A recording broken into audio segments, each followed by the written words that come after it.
There's a different look to kick off the ladies' draw at Wimbledon this year, and that'll be the case as well when the party dresses are swapped for tennis ones. Serena Williams' absence due to pregnancy has opened up the draw, with no shortage of players ready to step in and take her title. Serena not being here doesn't mean that there's no other players that are here. I think it's just missing a little bit of consistency right now, but it's still a competitive field, and but I'm going to try to do my best, and obviously, in the long run, try to get to that top spot.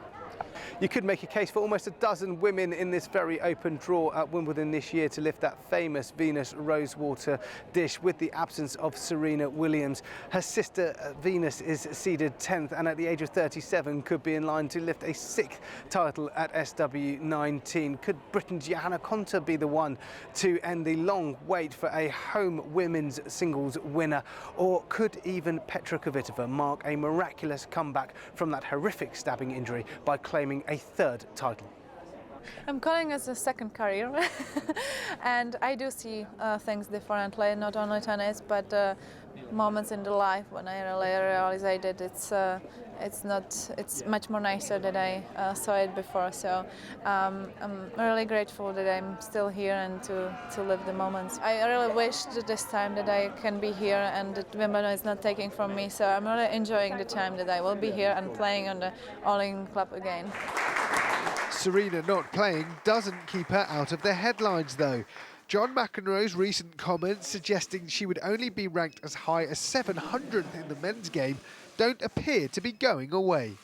Serena had apparently tweeted me, because I don't do that, but something along the lines of, respect my privacy, and then, she's on the cover of Vanity Fair, which, doing a Demi Moore thing, which is great and fine, but that's, she's sort of, people had to do things the way they want to do it, and she's perfectly entitled to do what they want, but I wouldn't exactly call that private. And all of a sudden, I'm the bad guy. You've never been the bad guy before, have you? Never. While it might not be the first time the so-called battle of the sexes has been discussed in tennis, Serena's peers aren't particularly bothered by the debate.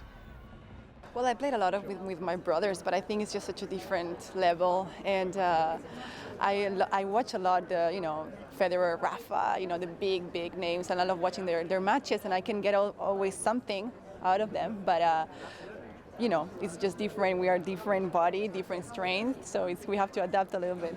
It's completely different sports, and obviously physically we can never compete with the men. Even someone who's as strong and as great of an athlete as Serena, she'll still never be as strong as a man. That's just biology.